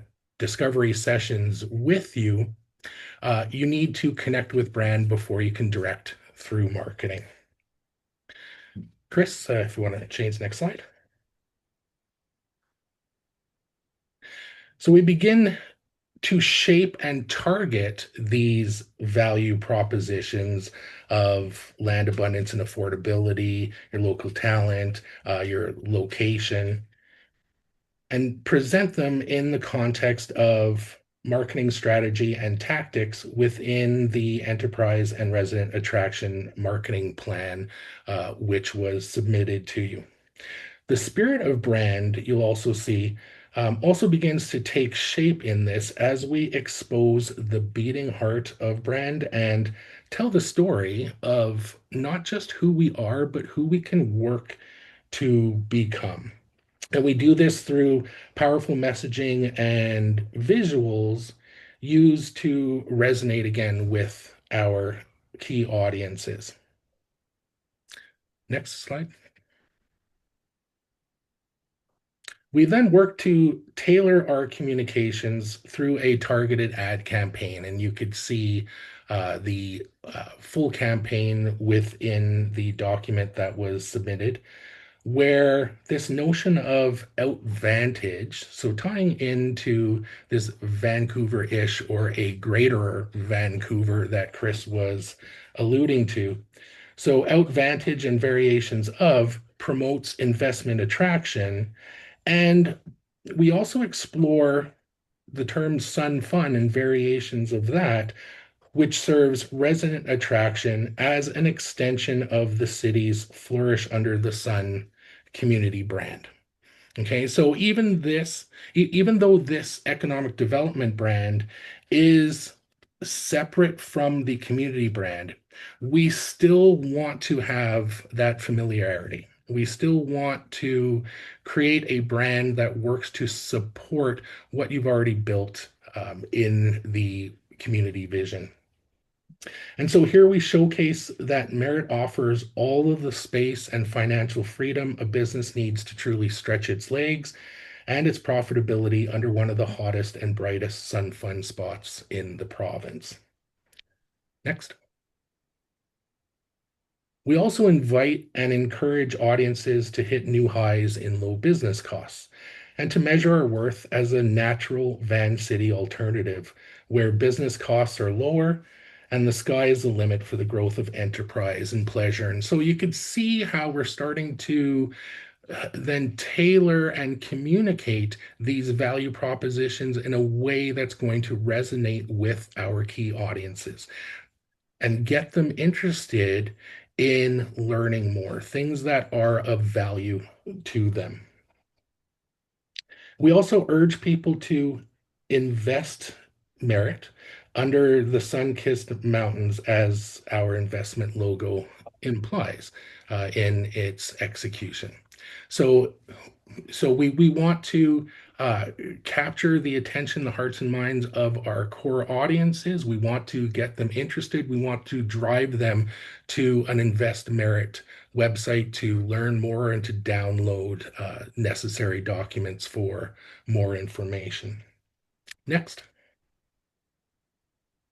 Oh, so actually go back, Chris. Sorry. So go back to the last slide, please. I also wanted to mention, so as marketing tools, so both the Invest Merritt website and the investment guide will be used to deliver and highlight specific information. But again, I just want to drive home the point that it's through brand building that we successfully attract and engage our audiences and establish that emotional connection. And this is where we can truly advantage the competition. Okay, now you can move on. So what we have done, or what we have put together for you in terms of what comes next, is the execution budget. So what we're working on right now is the investment attraction website and the investment guide. So there was some documents that were submitted, just some strategic documents about the strategic framework, included with the marketing plan. So as those are getting developed, there is opportunity to continue with the execution over the rest of the year and into 2026. So some of that could include things like opportunity sheets, target sector profiles, business success stories, and then we work into some of the advertising elements as well. So we did submit a budget, and that is encompassing all of these different moving parts. Is there another slide after this? Yes. Okay, next slide, Chris. Okay, so in regards to the work that we've done to date, we've done the economic development marketing strategy. We have included an appendix to that just to keep in mind a short strategic document, but we do have a fairly large appendix to support that strategy. So more of like research and data points there as well. We are continuing to work on that investment website and investment guide. We're also going to be, as we move into the 2025, 2026 marketing execution, we can definitely talk about some other pieces that can play into that as well. So with the investment guide, the investment attraction website and content development that we're currently working on. We do have a completion date of end of 2025. So that will be setting us up really good for 2026, should you want to continue with some of the marketing execution. So Oh, yeah, we can go ahead with the Q&A. Sure. Any questions from council? No questions from council. Well, looks good. So thank you very much for the presentation and the work that's been done. We have recommendation that's been moved. No questions? Oh, yeah, sure. So I just think, you know, a lot of good work has gone into this to identify our target is, as we've already done, we've seen businesses starting to come here. We're seeing more information coming or requests coming from site selectors looking for things outside of Metro Vancouver. So, you know, that is where we're going to be plucking opportunities from, most likely, because the cost of land is very different here than it is in those areas. You know, we're hearing that an acre of land in Hope is coming up to about $1 million. Whereas an acre of land here is about half that cost. So, you know, we know it's moving this way, and then eventually you get to a place like Kamloops and Kelowna where those costs start to escalate again. So we're sitting in this sort of sweet spot in the middle of those two more expensive areas. When we had talked about some of this economic development work previously, you know, Councillor Olgan had spoken about maybe looking at having an external contractor rather than hiring somebody internally. Obviously, the recommendation is that we move ahead with this because it gives us a team to do the work that we would be asking a single economic development officer to do, and probably will be much more efficient based on the number of tasks that have to happen over the next year or so. Thank you. Councillor Egan. Yeah, thank you. Very good presentation. However, I thought that, did you go with the 4 target sectors? We had already identified, I'm pretty sure, as a council, that those were sort of the 4 target areas that we wanted to move in that direction. Am I correct in assuming that? I do believe that was the suggestion. Yep. Okay, and I mean, when the Coquihalla Highway went in 1985, 86, Merritt was supposed to grow then. And I mean, you made a reference that the population of Merritt has been flat for about 15 years. I tend to disagree. It's been flat for the last 50 that I've been here. And I've been there longer than that. So I just, I want some, it's kind of hard to ask for assurances because we're asking for a lot of money to be thrown in your direction to do this work. Obviously, it's necessary work, and I don't think that the city of Merritt has put any funds towards a proper marketing plan to attract these various target sectors. So I guess I'm looking for assurances, but I'm not sure we can ask that because it's such a large amount of money. Well, I think, Councillor, you're going to see growth over the next 2 years just by what's happening in the community, right? Also, too, we're not just looking at Vancouver. I've had a conversation with a company from France, another one from Seattle, about relocating here. So it goes beyond Vancouver. It's all of Canada that we're trying to relocate here. So, well, I mean, all over the place. I mean, I'm looking for anybody that wants to relocate. It's that simple, and has money to do so. So, yeah, that's what we're doing. So I think this is a good situation, and we'll continue to work. You done, Councillor Egan? If we're taking into consideration, if we're talking about having more residents move here, once we close the school, it's pretty hard to get it back open again.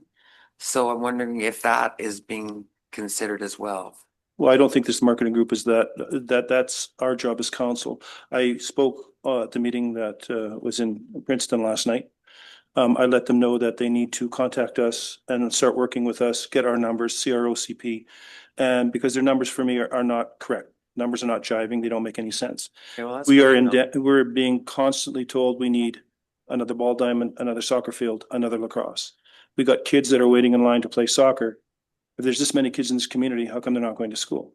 So is one of the reasons that they're not going to schools because families are doing more and more homeschooling, bypassing public schools.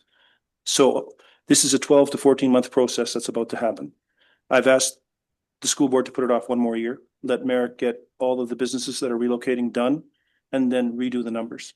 Because the last thing you want to do is close a school and then all of a sudden have to put portables in the ones that you've decided to split class. And so we'll have to work with the school board. They will contact us and we will start having meetings with them. And I think we're going to have to do it every other month so we can share that information. But that's not what this group is going to do. That's what Okay, we're well, going I to have to do. just think that we needed to keep that in mind as well. I think if Katrina can confirm, I think we have a November meeting scheduled with the school board. Yeah, you do. Yeah, so we do have a meeting on the books already to have more integration into the Yep. discussions. Perfect. Councillor Baxter. On your thing, it says you were asking for 128,000.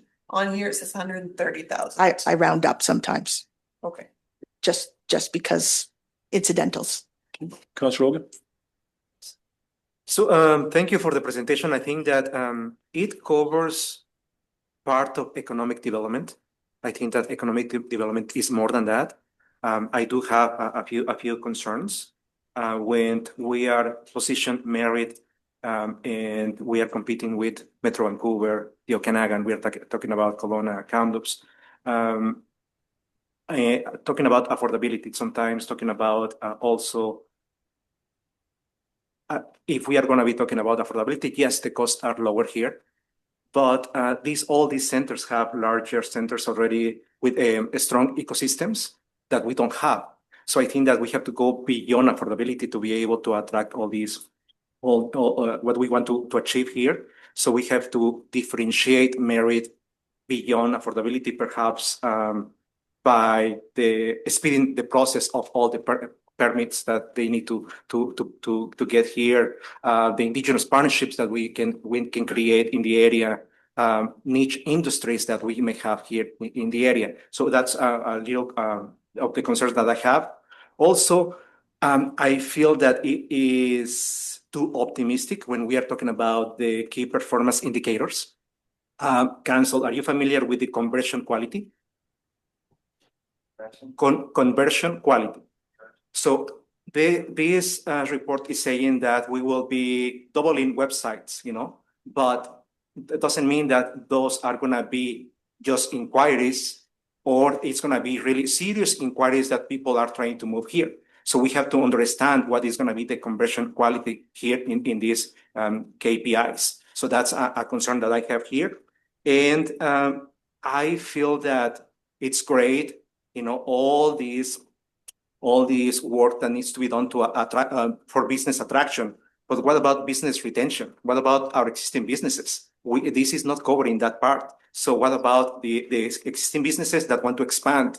So that is not covering as well. Workforce and community development, it's not there. Partnership and networking, it's not there. So it is good to cover a certain part of economic development.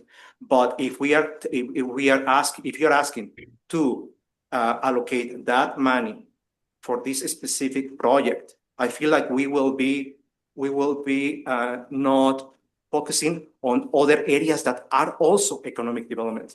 So if CEO tells me I'm going to be finding the grant, to be able to run this project, I will say, yes, let's do it. And also let's hire the proper economic development officer to cover the whole, the wholeness of economic development. That could be a different situation. Thank you. Thank you.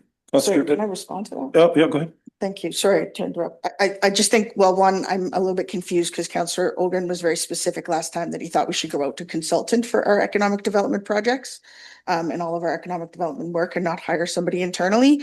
There is nobody who in a timely fashion in a year or 2 years is going to do all of that.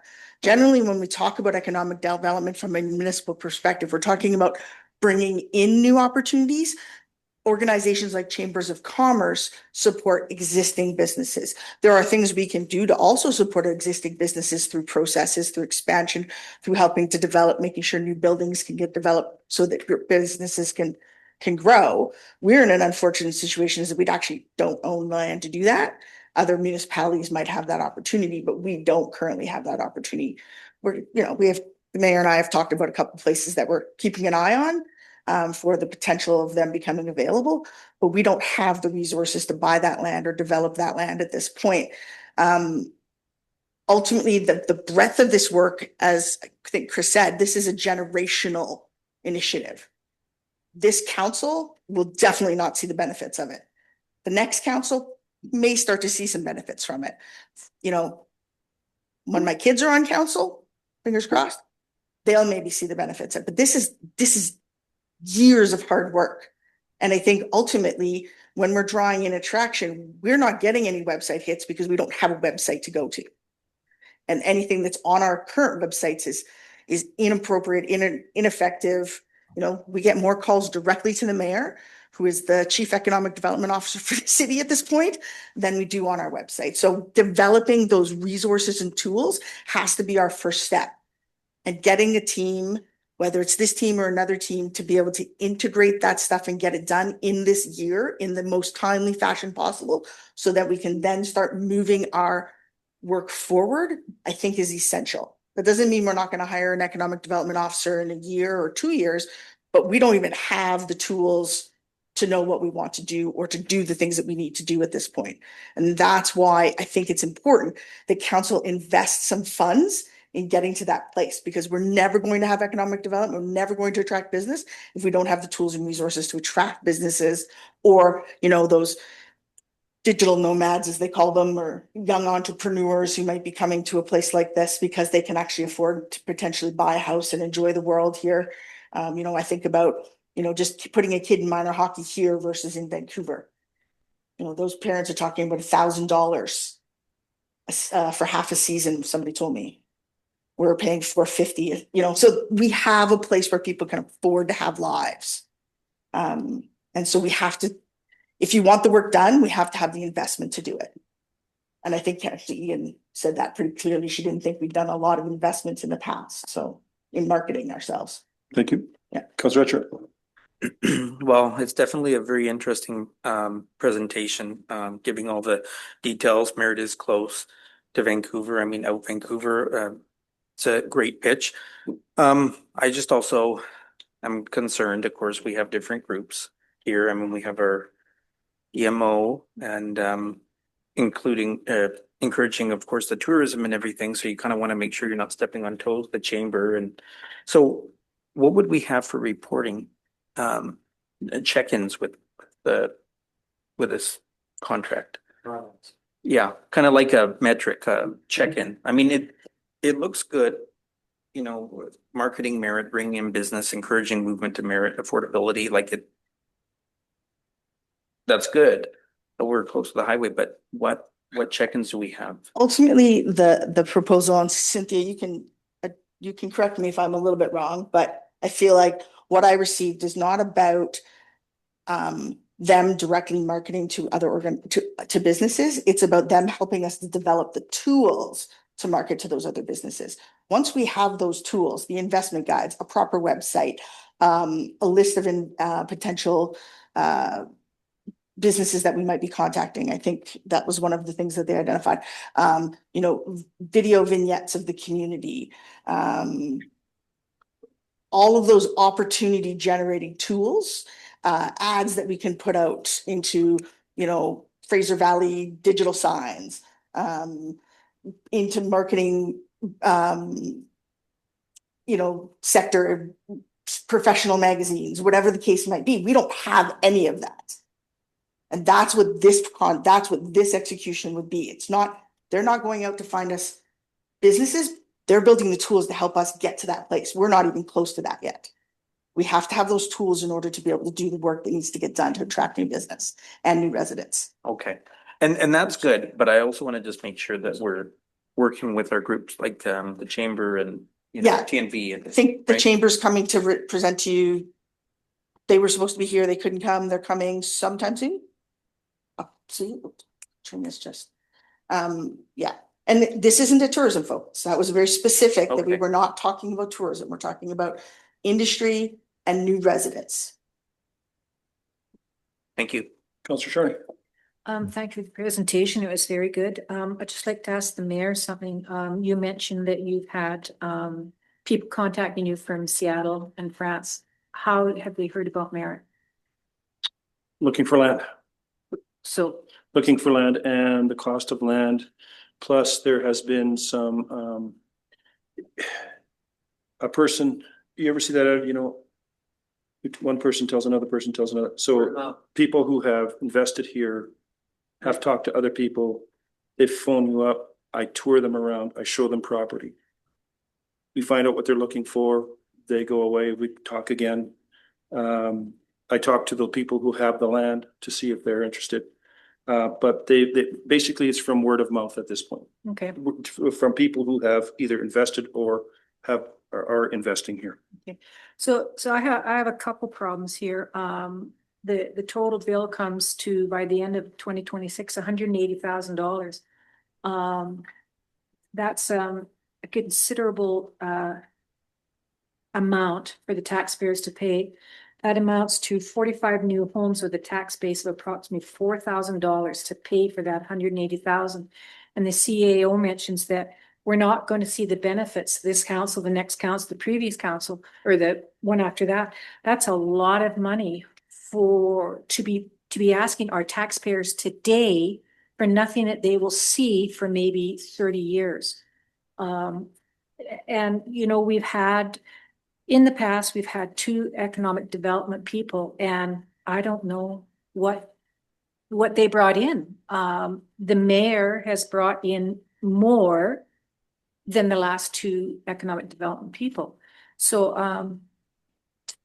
I don't want to throw a wrench in it, but But you do realize this is not decided tonight. This is I going. know, but I'm just Yeah. saying that I have a hard time asking the taxpayers to pay for this when right now we are getting development coming in without all of these tools in place. I think that, yes, we have to start putting some of these tools in place, but not at the price of 180,000. Yep. Councilor Petrosi. Yeah, I'm glad you mentioned the 180 because we were talking 130 and then there was 50,000 for advertising. So 180,000. And I do have a problem with it too, that the taxpayers shouldn't be shouldering this. And if there is no benefit for the next 20 or 30 years, yeah, I just don't think we should be spending that money at this time. And it'd be nice to have an insurance, but I guess you can't, so. Thank you. Nothing assured. See you. So I just want to clarify that those funds, it's not 180 new funds, right? We're talking about, instead of filling the economic development position, which was going to get filled in 2026, we have grant funding that covers some of the project, and there's already $25,000 allocated in the budget for economic development advertising. So in reality, it's a much smaller new number than it actually is, So how about when this which I comes, think I specify in how there. about when this comes to council, we have that information for council? I think it's in there. I'm, It is. it is, yeah. Right. So again, we're not making a decision. on No, this no, tonight. We're you just have to make a moving- recommendation to Yes, move it to move it forward. to So council where we can discuss it. So. Thank you very much for coming tonight and presenting tonight. Appreciate it. I know this is always kind of a touchy subject and kind of upsy and downsy, but I appreciate all the work you've done and taking the time tonight to present to us. So thank you very much. Thank you. You're free to go. Thank you. Chris, did you have any parting words in response to anything that you wanted to say before you quickly left? Pardon me? I'm just asking Chris if he Okay. wanted to respond to any of the discussion that happened before we sign off. Maybe the only thing I would say, and there's no comfort in the words that I say. It's just an old Muppet that's been doing economic development for 33 years. There's no certainty in anything you do. But what you have now in front of you is what I would call alignment with your economic development strategy. So do you want to do it or not? The sectors you've talked about are very much aligned with industrial land development, aside from the tourism component, which is not part of this work. And then in turn, this work is looking at what's the lowest hanging fruit in terms of priorities. I know you can't do everything. I mean, Economic development is attraction, it's business retention, it's tourism, it's policy, it's organization, it's workforce. The key challenge in these spaces, if you think of economic development as programmatic, like you have a planner or you have a recreation person, if you believe in it, you actually have to invest in it to make something happen or nothing happens. So what you have in front of you is what I would call of 6 circles of economic development, choosing what we feel is the best bet at return on investment of your time and energy. And industrial is your biggest opportunity. It's also your biggest challenge. You don't own it. It requires you to form much stronger relationships, to be way more aggressive. But that's the opportunity in front of you. Thank you very much. Thank you. Thank you for your presentation. Thanks. Any other questions or anything else?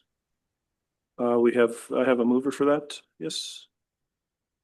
All those in favor? Opposed? Carried. With that, we are terminated. Thank you. Thank you, everyone.